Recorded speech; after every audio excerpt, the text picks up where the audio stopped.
This episode is brought to you by Amazon. The holidays are here, and you know what that means? It's time to get your friends and family the gifts they deserve. Take the stress out of shopping with Amazon's great deals and low prices on a huge range of items from toys to tech and much more.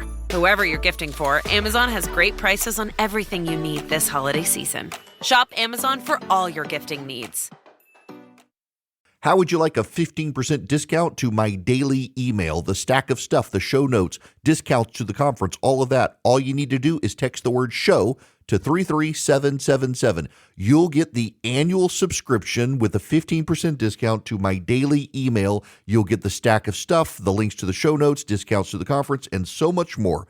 All you have to do is text the word show, SHOW, to 33777. Text show to 33777.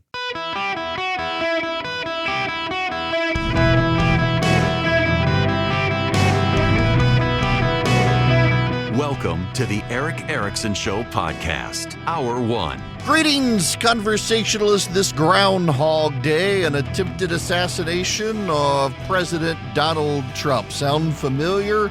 Another crazy. What a wild story. I'll bring you the latest here. The phone number 877-973-7425. Should you wish to be on the program, first, here is the President of the United States, Joe Biden. Thank God the President's okay. I think we got a full report so far. We're down there tonight. But one thing I want to make clear, the service needs more help. And I think the Congress should respond to their needs if they, in fact, need more services. So that's what we're going to be talking about. Are you saying they need more money, or they need more personnel, they need more money? What kind of help do you think? I think we need some more personnel. I think they're deciding whether they need more personnel or not. That's Joe Biden. As Marine One is prepared to take him, I guess, back to vacation. I don't know. Here is the reality. He is right. The Secret Service has been underfunded and is understaffed. That is true. But even when they were fully staffed, they were having trouble. One thing you do need to know, and this pushing back gently against some of the stuff I've seen from friends of mine on the right, is Donald Trump is not the president of the United States. He's the former president of the United States, and former presidents are not given the same safeguards, nor are presidential candidates given the same safeguards as the current president of the United States. Therefore, the perimeter around the president when he is located somewhere, if you're a former president or candidate for president, is not as extensive, which is why this guy was able to get closer. Now, that being said, the guy's name is Ryan Wesley Routh. He's 58 years old, and he's a nut job.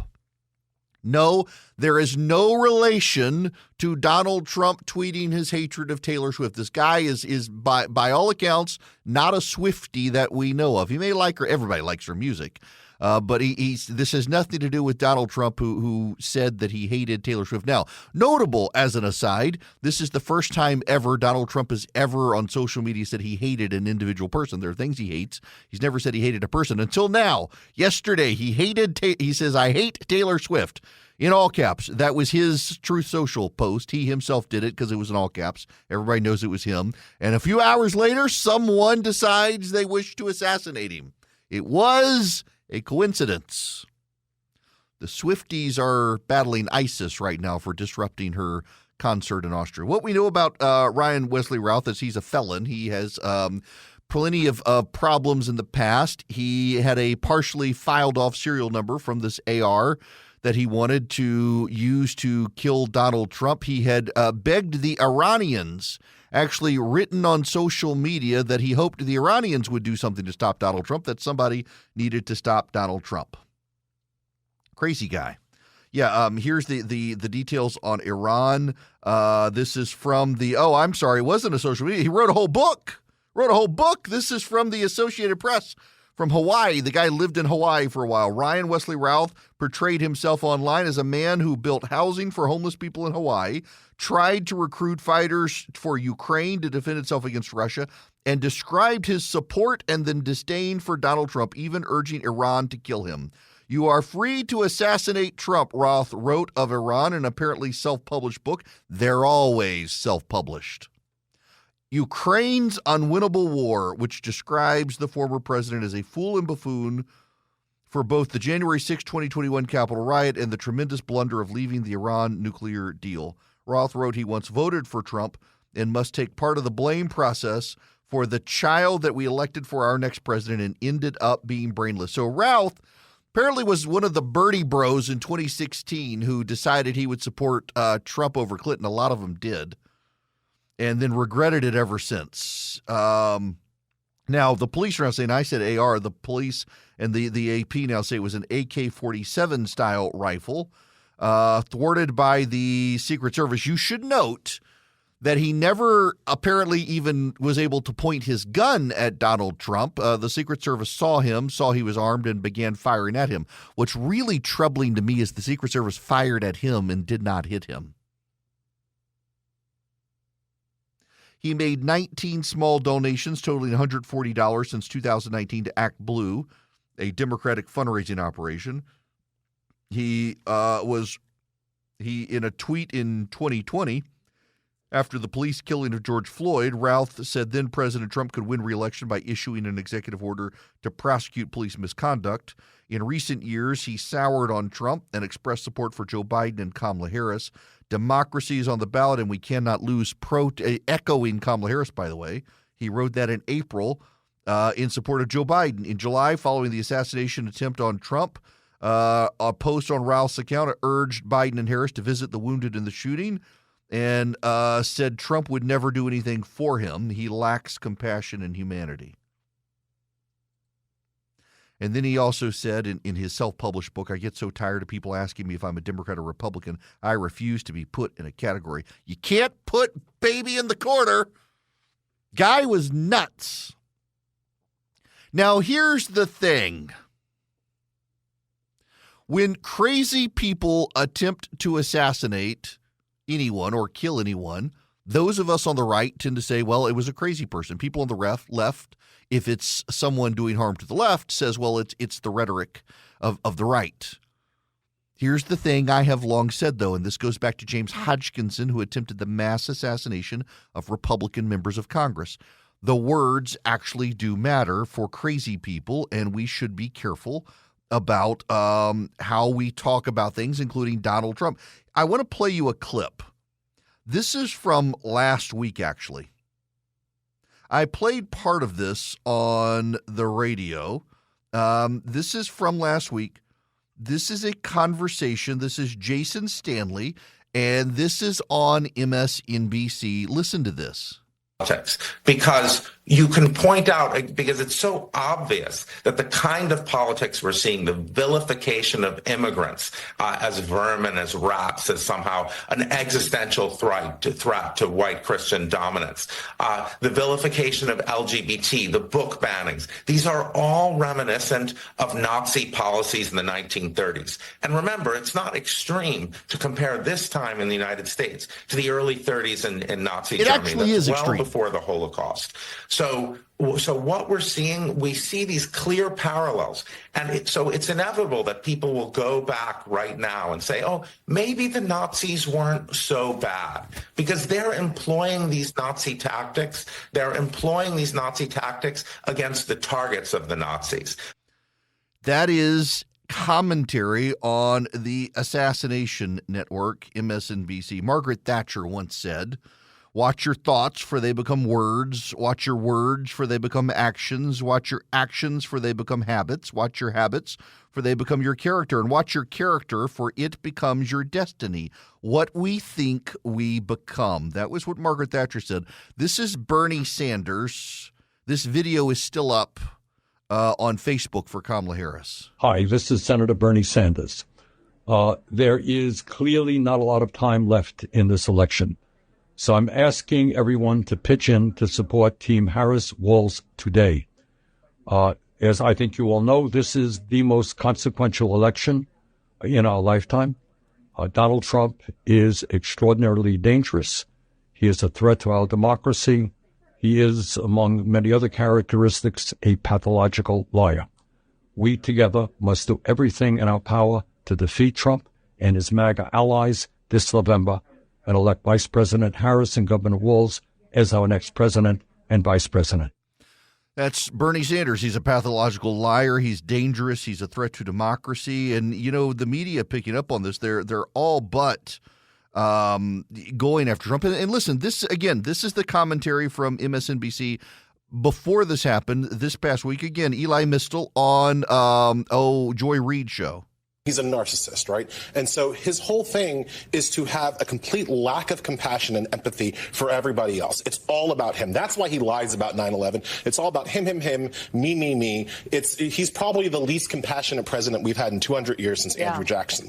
And it works for him because his supporters are just as ungenerous and have just as little compassion and empathy for others. So it's not just him. It's him and his supporters. They get what they deserve, essentially. Oh, that is the right. This is how Lester Holt of NBC News opened his newscast after this. Listen to this. Today's apparent assassination attempt comes amid increasingly fierce rhetoric on the campaign trail itself. Mr. Trump, his running mate J.D. Vance continue to make baseless claims about Haitian immigrants in Ohio. This weekend, there were new bomb threats in that town. Our Maggie Vespa is in Columbus, Ohio.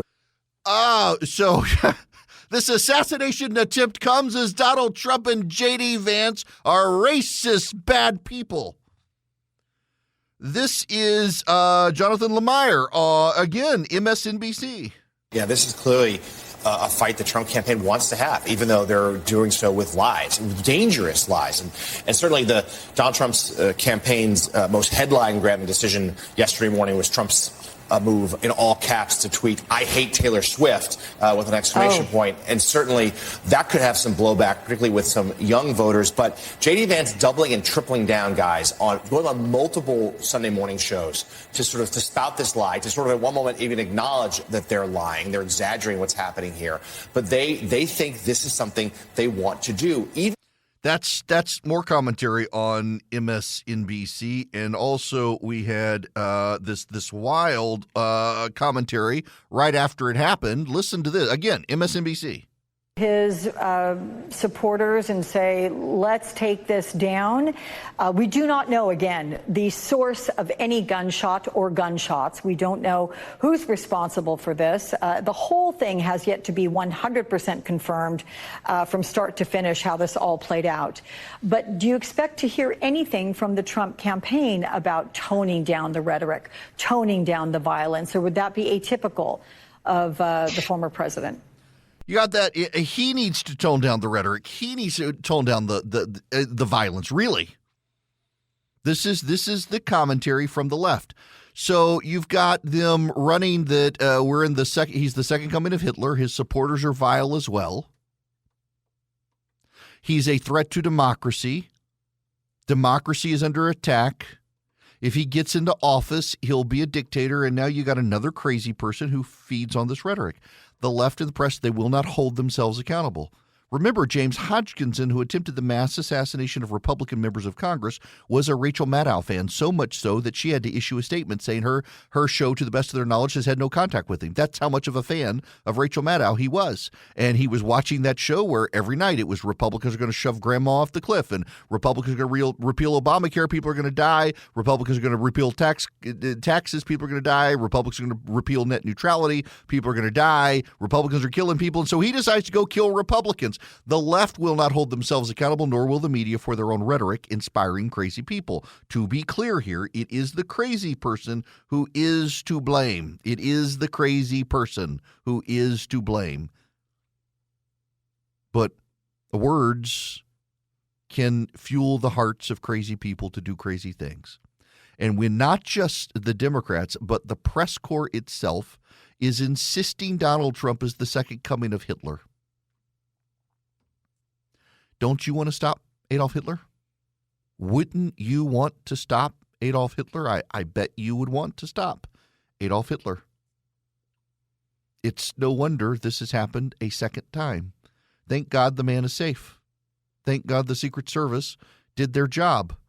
And also, thank God this guy's alive, unlike the last guy, so people can see conspiracy theories. I saw someone I know and have friendly relationships with who's convinced that the 19-year-old was a rube for a foreign or domestic government source. Really, that's what we're peddling here now.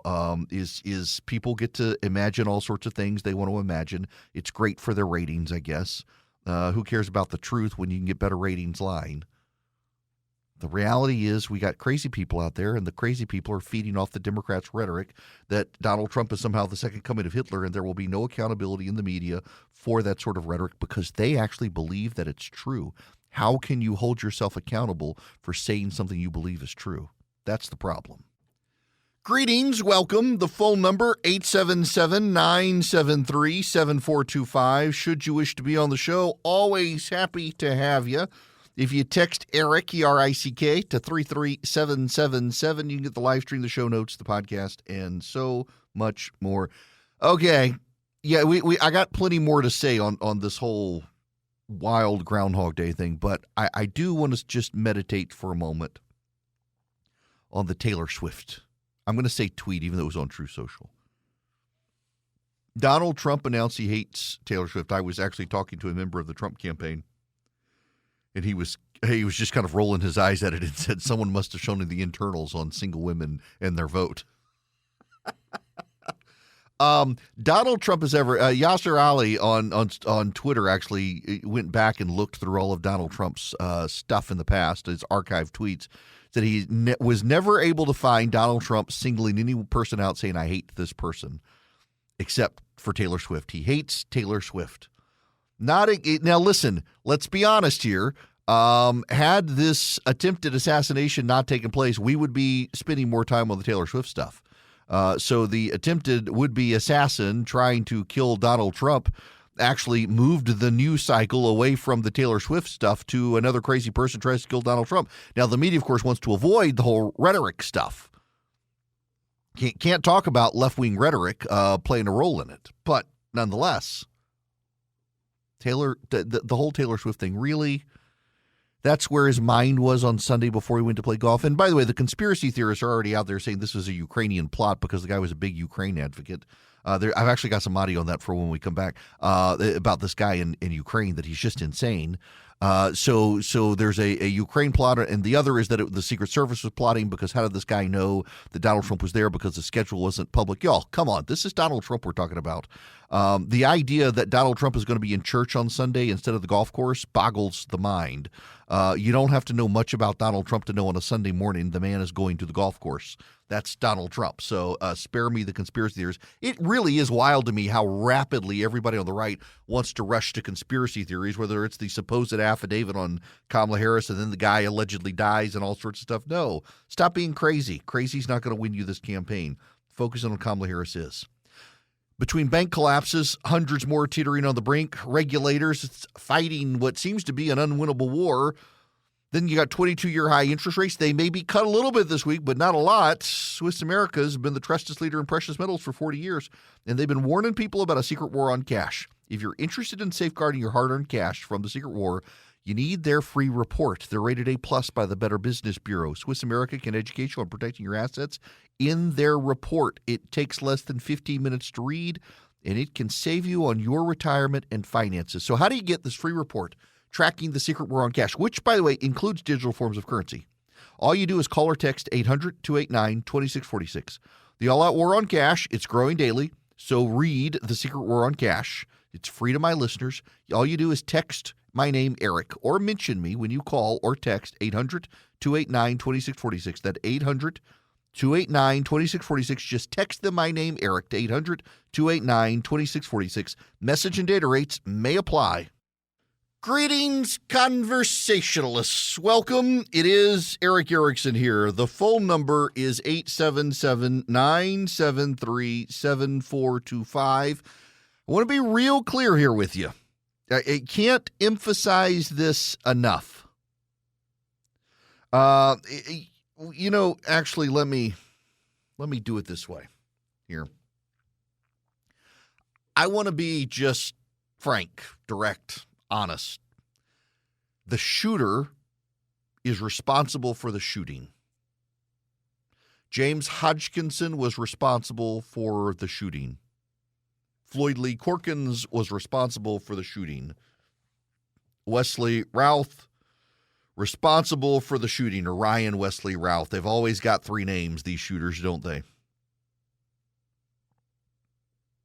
Even the last kid who tried to kill Donald Trump a couple months ago, they used his three names. Why? I have no idea.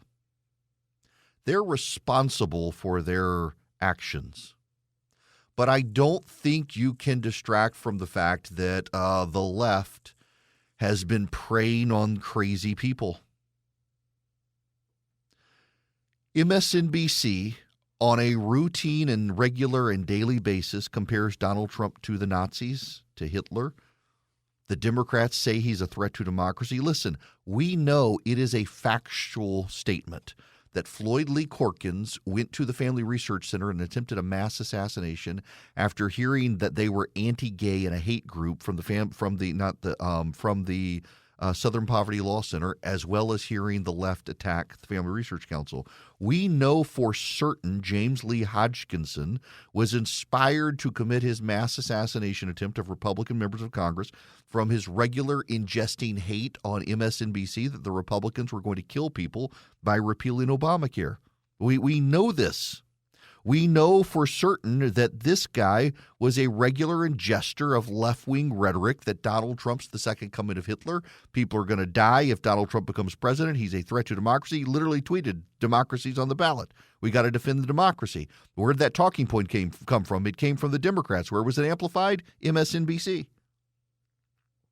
Crazy people do crazy things, and it is a call for people to be responsible about what they say. People wish to be irresponsible in what they say on the left and the right, by the way. No excuses here on the right, the crazy rhetoric on the right that people sometimes get. The shooter's responsible. But we shouldn't shy away from pointing out that the shooters, they're all insane people. Sane people do not try to mass assassinate Republican members of Congress. Sane people do not try to assassinate former presidents who are running for president again. Sane people do not do that. Deeply disturbed individuals do. And when those deeply disturbed individuals are watching MSNBC, a division of Comcast, on a daily basis, and they hear that Donald Trump is the second coming of Hitler, we must do everything possible to stop him. Democracy is on the ballot. If he becomes president, he's going to be an authoritarian. He's going to be a tyrant. We're never going to get him out of office. That's the stuff you hear on a regular basis on MSNBC. What do you think crazy people are going to do? It's why even some of you, I get in fights with some of you because I try to tell you the truth and you don't want to hear the truth. You're convinced I'm the liar because some of you are being preyed upon by the manipulative liars of the right. And it's whipping you into a frenzy. Look at the people who are convinced this affidavit nonsense of some supposed whistleblower saying Kamala Harris got easily predictable questions from ABC News in advance, and you believe it. You believe it. You see the scam affidavit online. You're convinced it's true. And you know the funny thing, I was thinking about this. I thought about putting up my own affidavit, pretending to be from the guy, saying, look, no, I've got an affidavit here. But you know what? None of you would believe me because I've been dismissive of it, and you want to believe the lie. People on the left and the right are going crazy in their rhetorical stances. People on the left and the right are going crazy and believing stuff. The difference is no one on the right, to my knowledge, has been induced by the rhetoric on the right to try to go kill a president of the United States. The left is violent. And there is a historic pattern of violence in the left.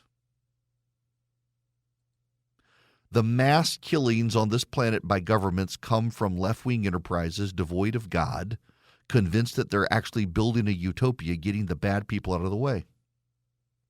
When you have commentators on MSNBC talking about how it's not just Donald Trump, it's his deplorable MAGA supporters who are as bad as him,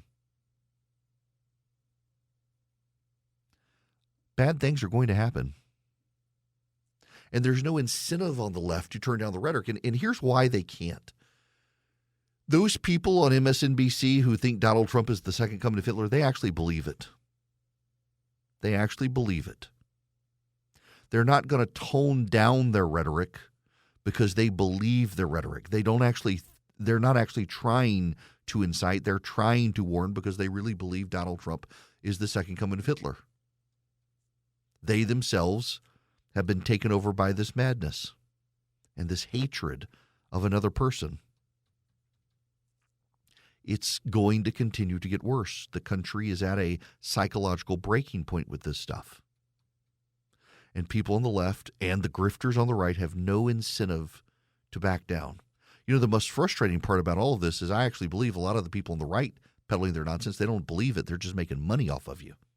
The people on the left on MSNBC, they really do believe Donald Trump's a threat to democracy. They really do believe he's an authoritarian. They don't even recognize their own authoritarian tendencies. So you got a bunch of grifters on the right telling you incendiary stuff to drive you to crazy. You got a bunch of people on the left driving everyone to crazy, and they actually believe the crazy nonsense they're saying by and large. These are dangerous times.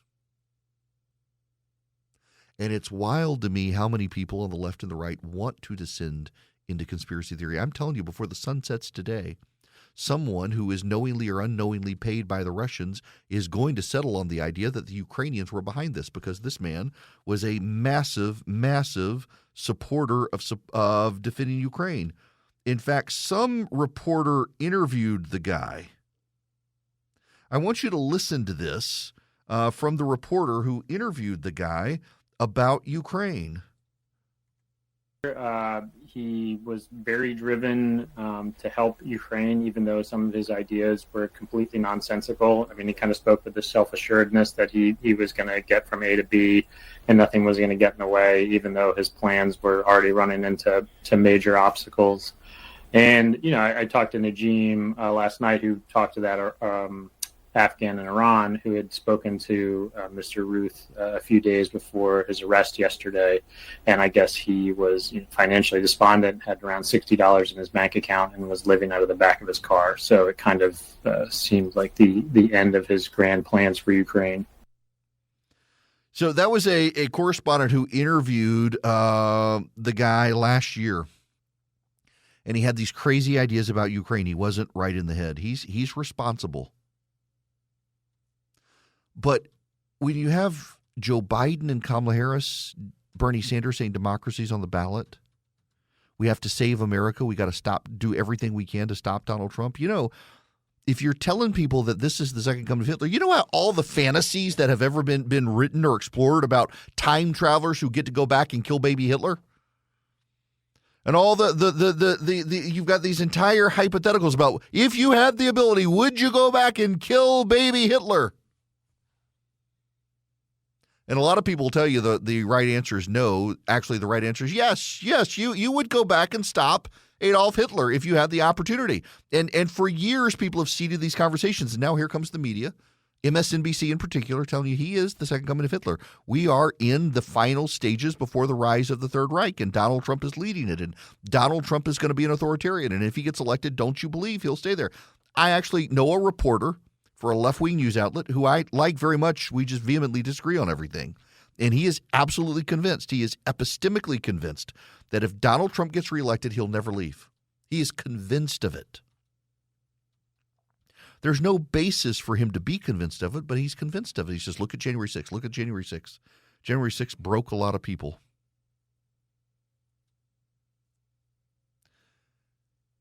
You got to blame the people who do the violence. But I just don't think you can be dismissive of the array of crazy rhetoric out there that is inducing people to become violent. It is irresponsible rhetoric, and you and I recognize it as irresponsible rhetoric. But the people on the left believe the rhetoric. So how do you convince people who believe what they're saying to not say it? You can't.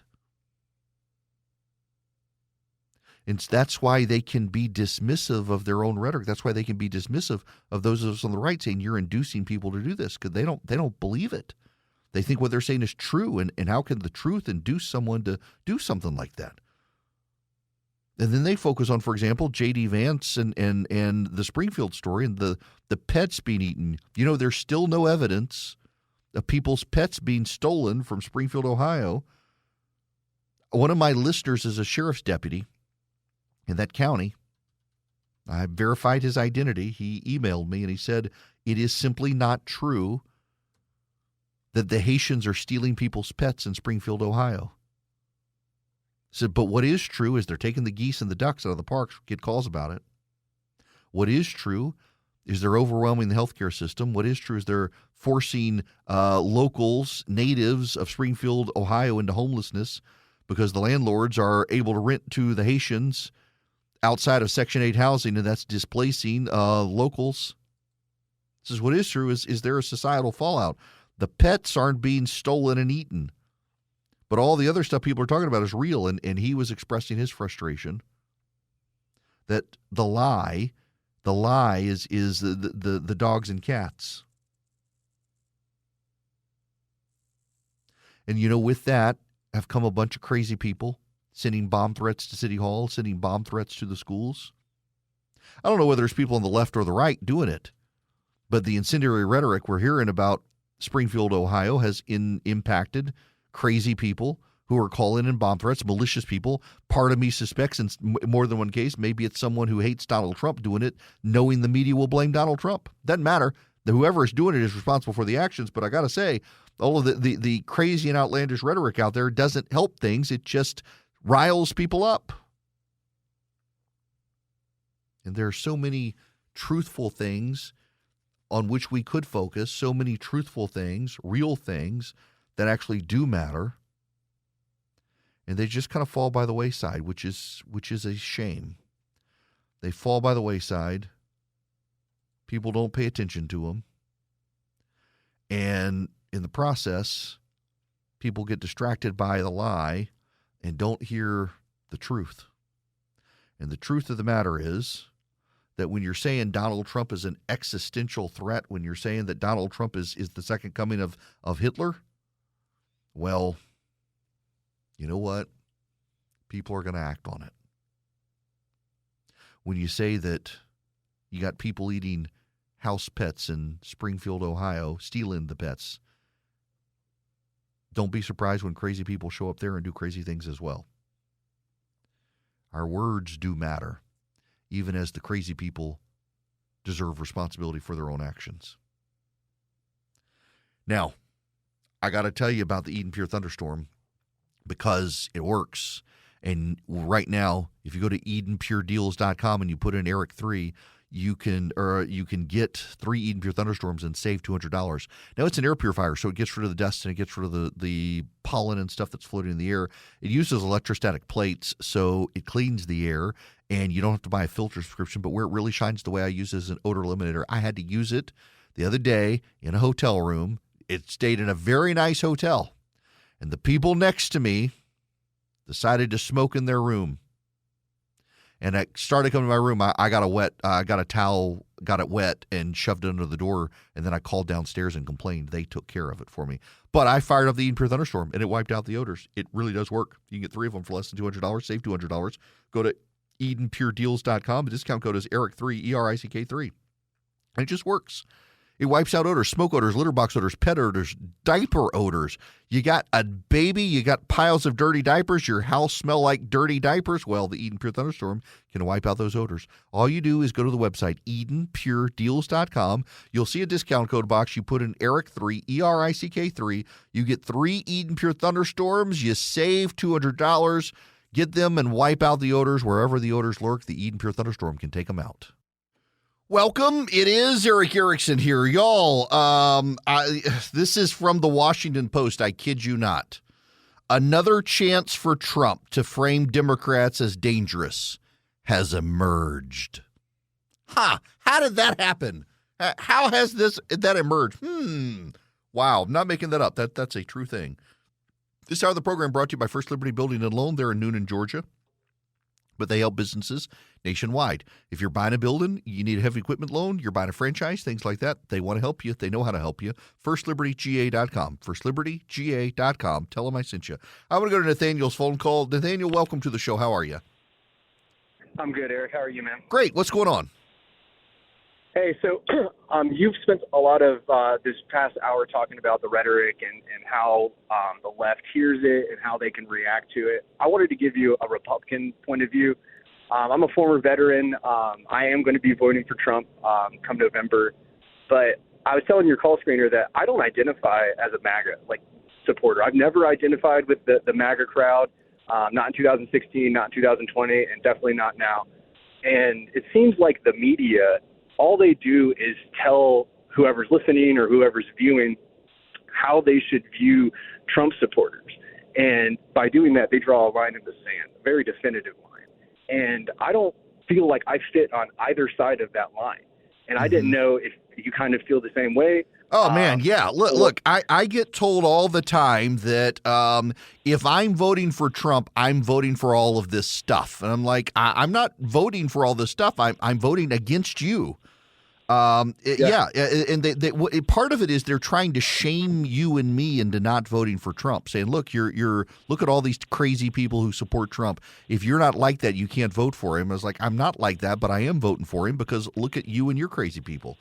Right. It just seems like our country is so polarized, and like the rhetoric that we're talking about is different than the rhetoric that I'm talking about. Because the rhetoric that I'm talking about, it just for me, it just seems like it's polarizing our country even more. Yeah. It's like it makes me seem like I'm this like terrible person, which isn't true. I told your call screener, it's like, if someone wanted to get to know me, then that's one thing. But the media tells everyone what they need to know about me and passes it off as if it's true. And I'm like, yo, wait, time out. This isn't true. Yes. Yeah. It drives me insane. Man, okay, first, I'm glad you called because that's so well said. Thank you for calling. And also, yes, it is voting is not a window into your soul. I used to kind of think, it is. No, look, it's going to be a Republican or a Democrat. Do you want Kamala Harris putting boys and girls sports and abortion on demand until the child is fully out of the womb and caving to Iran or not? And I don't, so I'm not voting Democrat. And there are a number of people like, I can't believe you would support Donald Trump. And honestly, as I've said before, no lies. I mean, depending on the time of day, I go back and forth on him. Am I going to leave it blank or am I going to vote for Trump? And I tend to lean towards, I'm going to vote for president, so I guess I'll vote for him. And then he does stupid stuff like wasting my time on mean tweets at Taylor Swift and stuff. I'm like, why bother? He doesn't even want to win. But the idea that the media, they're vilifying anybody who supports Donald Trump, doesn't matter who it is. They're going to vilify that person. Here's the thing, though. The media vilifies everyone. If Mitt Romney were running for president right now, on MSNBC, the conversations would be about how Mitt Romney is the second coming of Hitler. This is what they do. They cannot distinguish. It's why nobody takes them seriously anymore, because Republicans are always the second coming of Hitler. If Jesus Christ were running as a Republican, the media would say he was the second coming of Hitler, not the second coming of Christ. That's just what the media does these days because they're in the tank for the far left. And the rest of us, we just got to tune it out. They're discrediting themselves, which explains their ratings, frankly.